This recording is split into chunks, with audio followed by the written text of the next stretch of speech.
Hey YouTube, welcome back to my channel. It's your girl Blanca Burgos back with another weight loss vlog. So yes, your girl is looking rough today. Didn't do my makeup today, but you know what, I don't wear makeup every day because I don't be reliant on no makeup. Okay, this is my face, get over it. Shit, People, tell me about the rocks. Leave me alone! Anywho, me and my raccoon eyes is back with another vlog today, okay? Back sitting in the car on a break, yes. So in today's video, we are going to do another weight loss vlog, and it is about how to get approved by your insurance to get bariatric surgery, okay? Things that you need to do to get approved 100% or at least 80% by your insurance to get weight loss surgery, because this surgery is like $20,000 and more, okay? Anybody got no money to be paying that for this surgery, okay? And if you got health conditions and you really need this surgery, then you want to get approved by your insurance. Like, why are you paying money every month to insurance and they ain't paying for nothing? No ma'am. If you're gonna pay for insurance every month, you need to use this insurance, okay? And they need to pay for the majority of it, if not all, okay? So let's go over that, okay? All right, guys. So how to get approved for WLS? That means bariatric surgery, and that means RNY, which is gastric bypass, or the gastric sleeve, which is Vsg. All right, so the first thing you need to do is contact your insurance and see if they even cover the procedure. Some of these insurances nowadays do not cover bariatric surgery. They will cover mental health, they will cover substance abuse, they will cover somebody who on crack, but they don't feel like you being overweight or obese is that big of an issue, which is ridiculous, okay? But this person that's on crack, you cover their ass though, right? Makes zero sense. Anywho, off my rant. Some of these insurance do not cover bariatric surgery, and it also depends on what insurance you have and what state you're in. When in the state of Georgia, I know from last year and a couple of years back, they was not paying for bariatric surgery. A lot of the state jobs was not covering bariatric surgeries. The Affordable Care Act in Georgia was not covering bariatric surgery anymore. But 8 years ago, when I had my surgery, I had Blue Cross Blue Shield, the Affordable Care health insurance was covering bariatric surgery. So, like I said, it depends on your job and depends on your state. Now, in the state of Maryland, the Affordable Care health insurance, as well as the state jobs in Maryland, they do cover bariatric surgery, and particularly Blue Cross Blue Shield. So check with your insurance and have them send you out paperwork of an explanation of benefits to see what they cover and see exactly what they cover in regards to bariatric surgery. Next, number 2, the second thing you need to do is discuss with your primary care doctor. Make you an appointment with your primary care doctor and get them on board with your decision of getting bariatric surgery, because at the end of the day, you're going to need their clearance, okay? So talk to your primary care doctor. A lot of the primary care doctors is probably going to persuade you to not get bariatric surgery. They're going to persuade you to go on a diet, change your eating habits before they recommend bariatric surgery, which in this case, I really don't understand why they do that. There's a lot of doctors that's against bariatric surgery, just like there's a lot of doctors who are against drug abuse treatment centers and methadone clinics, because they feel like that's just a band-aid. But at the end of the day, you don't work for them, they work for you. And you can always switch your doctor. And like I said, you don't work for them, they work for you. It's not for their opinion, okay? Yes, you want their opinion in regards to your health, but at the end of the day, you have the last decision. They don't have the last decision over your life, okay? Because you don't work for them, they work for you, okay? So next, number 3, search for a reputable bariatric surgeon. And I'm gonna say reputable because a lot of people have been going out of the country to get bariatric surgery as well as cosmetic surgery. I am not going to prohibit you or persuade you not to get surgery out of the country, but I do encourage you to think twice and research reputable surgeons in the States before you go out of the country.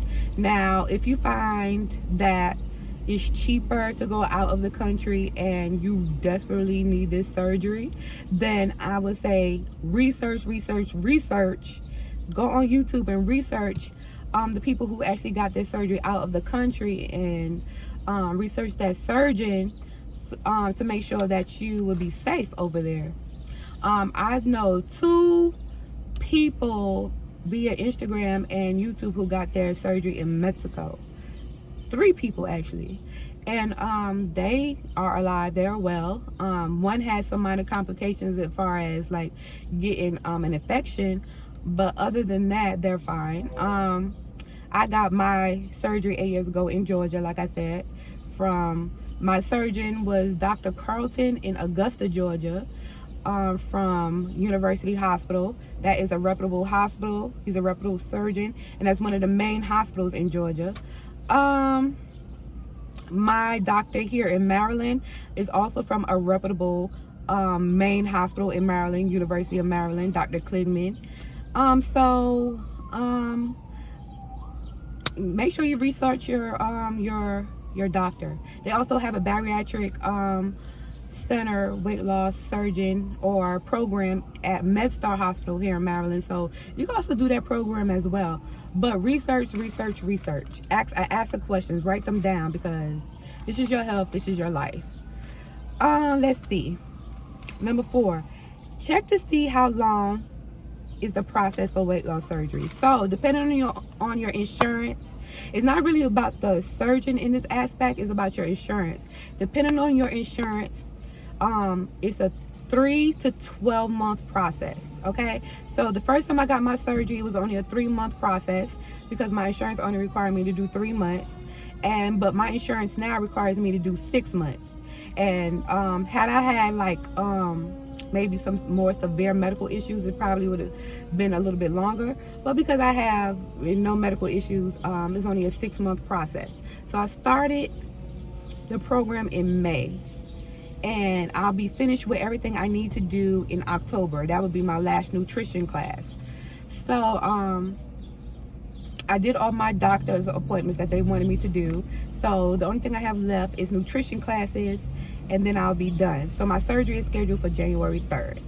And the only reason why it's scheduled in January and not like in October or November is because due to COVID, they had a lot of backlog patients that they had to, get in schedule, So, number 5, search and schedule approved licensed therapist, social worker, psychologist, or psychiatrist appointment. It is mandatory that you see a shrink. And the reason for that is to make sure that you don't have any severe mental health issues that contribute to your weight, and to make sure that you don't have a eating disorder. They want to rule out that you're not bulimic, anorexic, a binge eater, any type of mental health issues that will, soon as you get the surgery, you already eating a rack of ribs. You know what I'm saying? So that is very important, and you have to be cleared by your therapist or your psychologist or psychiatrist. They have to clear you, okay? In the state of Georgia, I only talked to my therapist for 1 hour. She asked a series of questions about your childhood, blah, blah, blah, and all that stuff. But here in Maryland, baby, they gave me a whole exam. Like, I literally had to take an exam. It felt like it was an SAT. It had over 100 questions to rule out if I had an eating disorder or any severe mental health issues. Yes.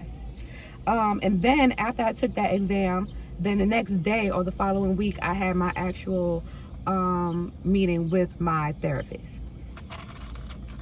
Okay, number 6, search and schedule an approved cardiologist. Most likely your surgeon is going to send you to get a workup by a cardiologist to make sure that your heart is right, make sure that you don't have any internal issues as far as your heart, and then they will also have to clear you. So if you have any issues with your heart, it might be a longer process for you, or you won't be cleared. So make sure that that cardiologist clear you. Next, of course, go back to your primary care doctor, get a clearance from them. They have to write a detailed letter. And your surgeon or your bariatric program advisors will let you know exactly what needs to be in that letter for each doctor that you go to, and they have to clear you as well. Next, if you have sleep apnea on record, you have to do a sleep apnea study. So you have to go set up an appointment for that, do a sleep apnea study, and whoever that doctor is have to clear you as well. And then lastly, well, not lastly, next you have to get an upper GI or an endoscopy. So in my last video, you see that I told you that I had just kept, it was on my birthday, I got a procedure to get an endoscopy, which is they put a tube down your throat and they check your intestines and your stomach. I think they're checking for ulcers, they're checking for GERD and acid reflux. Especially if you already told them that you have acid reflux issues, which I have acid reflux issues. So yeah, they're checking to see, you know, if you have ulcers and acid reflux issues. And like I told you in my last video, I ended up having gastritis. They told me I had gastritis when they checked me for my endoscopy, and they gave me medication for that. It wasn't nothing serious. It's just you taking medication every day just to reduce the acid in your stomach. And like my homegirl, she's also getting a surgery. She's getting a surgery in December. They told her that because of her ulcers in her stomach, she was originally trying to get the Vsg surgery, but because of her acid reflux and her ulcers, she's not going to get Vsg. She's getting gastric bypass. So yeah. And then lastly, you have to do your nutrition classes. In Georgia, when I did my surgery 8 years ago, I only had to take one nutrition class with a dietitian, and she cleared me. Here in Maryland, you have to take six nutrition classes once a month for an hour or hour and a half, and it's usually in the evening time, usually at 5:30. They, you know, try to do it when everybody get off work, and right now it's via Zoom. So, you know, you do it from home, do it from work, do it in the car, however you need to do it, and you know, sign on a Zoom class, and we talk about various topics as far as like vitamins, your nutrition after gastric bypass, VSG surgery, what you need to eat, all that stuff, behavior modification, all that stuff. So, and you have to take those classes, and you have to take them as scheduled, and if you miss a class, then you will start the program all over. Let me see. Comorbidities, diabetes, etc. If you have like major health problems like diabetes, you taking insulin, you got high blood pressure, you got GERD, you got extreme obesity, you live in a 600-pound life, you mad short like me, and you weigh 200+ pounds, like that will help you get approved for weight loss surgery as well. Your BMI, height, and weight. So they really also look at your BMI, and I believe if you're over 51, your BMI is over 51, that's what they look for. And they also look for your weight and your height. Like for my height, I should only be 115 to 130 pounds for my height. I'm 5'2". So of course they're like, girl, you have no business looking like a round glazed munchkin donut. You too short for that to be looking like a donut. You know, a little munchkin donut that you get from Dunkin' Donuts? That's what I look like. I look like a round glazed donut. But I'm sweet though. So yeah, so they look at your BMI, height, and weight.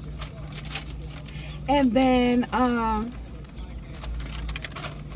lastly, what I want to say about how to get approved for weight loss surgery is, as far as your nutrition classes, make sure you pay attention in your nutrition classes, because I know for my program, they're gonna ask you questions, and they even got like quizzes and stuff like that, and it's like a food log that you got to submit every month, and you need to make sure that you dang, what was that? You got to make sure that you follow the program right, because you don't want to have to start the program over. Oh, this is what I want to say. Lastly, females that are of childbearing age, make sure that you're on birth control.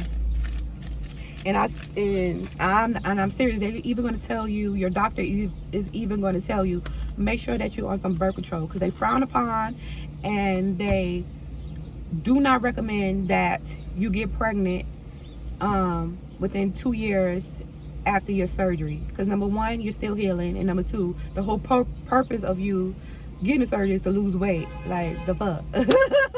Like, they really frown upon you getting pregnant within 2 years after your surgery, okay? So get on birth control, get the IUD, get the Nexplanon, but do not get on birth control pills, because they even tell you the birth control pills will not work once you get your surgery, because your estrogen levels are going to elevate, because your fat cells is going to release the estrogen that was trapped in your fat cells. So your birth control pills is not going to work, okay? And they recommend getting the IUD or doing something else, because them birth controls is not going to work, okay? And then you're going to be getting a side eye by your surgeon and your nutritionist. Like, girl, did we tell you if you bend that thing over to be strapped? Because, sis, the whole point was for you to lose weight and not be big as hell again, okay? So, yes. So, ladies, make sure you get on the birth control, okay? Not the birth control pills, okay? Let me see what else I want to tell y'all real quick. I think that's it for this video. So, like I said, weight loss videos is every Friday. So if you're thinking about getting weight loss surgery, already had weight loss surgery, want to be nosy, check out these videos every Friday. And if you have any slick comments, you might as well save them comments for your mama, because don't nobody give a damn, okay? And worry about why you so invested in somebody else's life, okay? All right, but anywho, don't forget to like, subscribe, and hit that notification bell. Deuces. Well,